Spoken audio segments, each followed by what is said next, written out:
बिस्मिल्लाहिर्रहमानिर्रहीम। अस्सलाम वालेकुम। कैसे हैं आप सब और कैसा गुज़रा है आपका रमज़ान और मुबारक। अल्लाह ताला हम सब के लिए इस रमज़ान को मुबारक करें, हमारी दुआओं को और रोज़ों को, इबादतों को कबूल फरमाए। आज मैं आपके साथ शेयर कर रही हूँ ब्रेड समोसा की एक रेसिपी और फ़र्स्ट टाइम मैं बना रही हूँ। मैंने थोड़े से पानी में नमक डाल के आलूओं को बॉयल कर लिया था। मैंने इस तरह क्यूब्स में काट लिए थे और फिर मैंने इसको पानी से निकाल के इसको इस तरह प्लेट में फैला लिया था। इसके छोटे छोटे क्यूब्स हैं और इसको मैंने कांटे की मदद से मोटा मोटा सा इसको दरदरा सा कर लिया।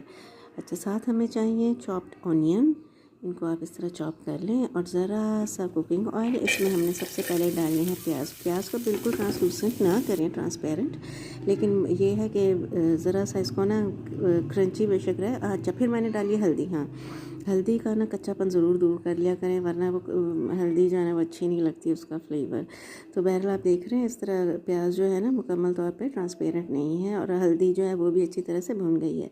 इसके बाद हमने इसमें डाल दिए हैं जो मैश्ड पोटैटोज़ थे ना हमारे पास, वो डाल दिए हैं। इनको हम हल्का हल्का सा स्टर फ्राई कर लें और साथ मैंने डाली है कुटी लाल मिर्च और थोड़ी सी काली मिर्च भी डाली है, नमक डाला है, धनिया ज़ीरा पाउडर डाला है और चाट मसाला।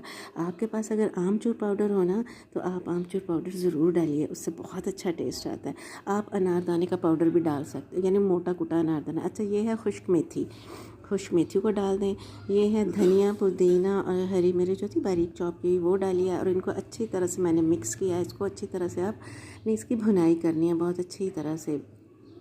ये बहुत मज़े की इसकी स्टफ़िंग बनती है। अगर ये स्टफ़िंग आप एक दिन पहले बना के रख लेना तो और भी अच्छा है, इसके टेस्ट एनहांस हो जाएंगे अच्छी तरह से। तो मैंने भी ये एक दिन पहले बना के रख ली थी फ्रिज में, ठीक है, लेकिन कवर मत कीजिएगा, डब्बे को ओपन रखिएगा। अच्छा, अब अगले दिन ये मैंने निकाल ली है जब मैंने ब्रेड समोसास बनाने थे। अच्छा, हमने ली है ब्रेड और उसके हमने किनारे उतार दिए हैं और इस ब्रेड को हमने बेलन की मदद से फ्लैट कर लिया है। इसका जो फोमी सा टेक्सचर है ना वो ख़त्म करना है हमने, इसे अच्छी तरह फ्लैट करना है। फिर हमने बीच में अमेज़ा थोड़ा सा रखा है बैटर और इसके जो नीचे के कॉर्नर्स हैं ना, ये वाले दो कॉर्नर्स, इनमें पानी लगाना है अच्छी तरह से। इसको ना वेट कर ले, इन दो जगहों पे कॉर्नर पे पानी लगाना है और इस जो है ना इसको कवर कर देना है। जो मैंने आपको दिखाया था ना ऊपर वाला, हमने एक लिया है अंडा। अंडे को फ़िलहाल बेट के फ़िलहाल एक अंडा लिया, लेकिन एक अंडा और लग गया था, उसमें भी थोड़ी सी नमक और मिर्च डाल के उसको अच्छी तरह आप बीट कर लें, ठीक है। आपने पहले अंडे में इसको डिप करना है, फिर उसके बाद आपने ब्रेड क्रम्स में इसको डिप करना है अच्छी तरह से।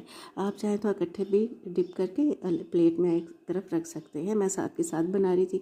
ये देखिए, मैंने थोड़ा सा ऑयल लिया, उसके अंदर ये एक मैंने उतार दिया। कितनी प्यारी शेप है। अच्छा, जब आप शेप दें ना, अगर आपको लगे इर्रेगुलर है तो आप नाइफ़ की मदद से ना कटिंग भी कर सकते हैं। दोनों साइड से आप इसको अच्छी तरह से फ्राई कर लें, स्टर फ्राई कर लें, आप निकाल लें। देखा कितनी इजी रेसिपी है और कितनी जल्दी बन जाने वाली रेसिपी है। और ये मैं आपको बताऊँ, मैं तो अगले दिन कर रही हूँ ना वॉइस ओवर, बहुत टेस्टी, बहुत क्रिस्पी और बहुत डिलीशियस बने थे और बहुत जल्दी बन जाने वाली डिश है।